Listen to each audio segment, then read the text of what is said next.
Alright, in this video, I'm going to just kind of break down how you might want to approach a word problem. And so as you take a look at this problem with me, um, we'll go over a few steps that are helpful as you look at solving word problems. And sometimes your attack changes based off of what the chapter deals with or what the word problem is dealing with, but really the way you want to begin a word problem is you want to read it. If you can draw a picture, then you should draw a picture. Sometimes more certain word problems lend themselves better to drawing pictures, but if you can draw a picture, that'd be great. But the biggest thing is you want to be able to kind of decide how many variables there are. So when I read through this thing, I'm going to see if maybe I can draw a picture, but ultimately I want to decide how many variables I'm solving for. So it says 3 bouquets of flowers are ordered at a florist. 3 roses, 2 carnations, and 1 tulip cost $14. 6 roses, 2 carnations, and 6 tulips cost $38. And 1 rose, 12 carnations, and 1 tulip cost $18. How much does each item cost? All right, so each item, so how many items categories are there might be a better way to think of it. So there's roses, there's carnations, and there's tulips. So we have 3 variables, and you can't have x be all 3 of them. So you have to have 3 different variables. So the way we're going to start this off is we're going to say let x be the cost, because that's what we're looking for. How much does each item cost? Let x be the cost of a rose, and then we'll say let y be the cost of a carnation,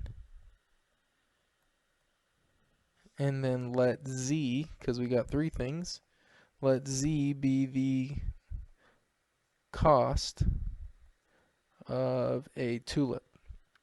So very important to decide first how many variables I have, and so I have 3 variables. Now in this chapter, if we have 3 variables, then that probably means that we're going to need 3 equations. If you had 2 variables, it probably means you'd need 2 equations. If you had 1 variable, then you may only need 1 equation. But if you've got 3 variables, you're going to need 3 equations in order to solve this. So when you take a look and read through it again, you might want to look for maybe phrases or statements that kind of help you pinpoint an equation. So this one does it nicely for you. That's why I chose it. But take a look. This little phrase, 3 roses, 2 carnations, and 1 tulip cost $14. Boom, 1 equation, right? Then we've got 6 roses, 2 carnations, 6 tulips cost $38. There's another equation. And the last one, 1 rose, 12 carnations, and 1 tulip cost $18. So there's your third equation. So you have all 3 equations there, and we'll set it up as follows. So it'll be 3x, because there's 3 roses, and you'd multiply it by the cost, plus 2 carnations, and we'd multiply that by its cost, which is y, and then plus 1 tulip. So I'm just going to write, z, and that equals $14. And so total, right, how much something costs, you add it all up. And so then we'll just go a little faster. 6x plus 2y plus 6z equals 38. And 1 rose, so x plus 12y, and then plus 1 tulip, so plus z again, equals 18. Now, since it's a word problem, if you've been in class, you will have heard me say multiple times that you can use your calculator to help you solve this, because the nice thing about the TI Nspire CAS is that it actually can solve this whole system, right? It can take that whole thing, and when you solve it, it'll have a comma here, and then it'll have a little bracket, x, y, z, and you're looking for the thing that says linear solve, and it's under the menu button when you're calculating something. So you can find that. It tells you exactly how to set it up, leads you through it, and when you solve it, the beautiful thing is it gives you the answer once you hit enter. You don't have to go through the long process of doing it by hand. You should know how to do it by hand. There's a video on that, but if you're doing a word problem, I'm more concerned with you being able to analyze and read and come up with an equation that matches the situation. So the answer to this problem is 3, 1, 3. Now here's the thing, is that means absolutely nothing to you and I, and we've got to put this answer in the form of a sentence.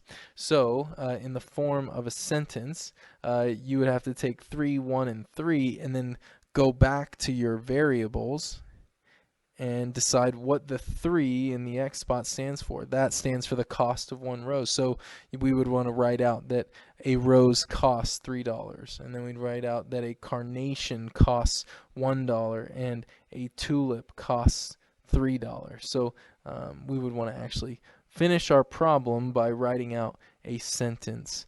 So here we go.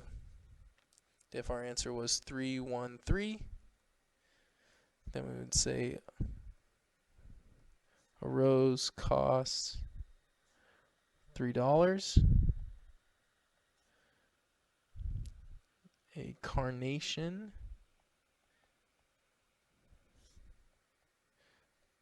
costs $1. And a tulip costs $3. Oops.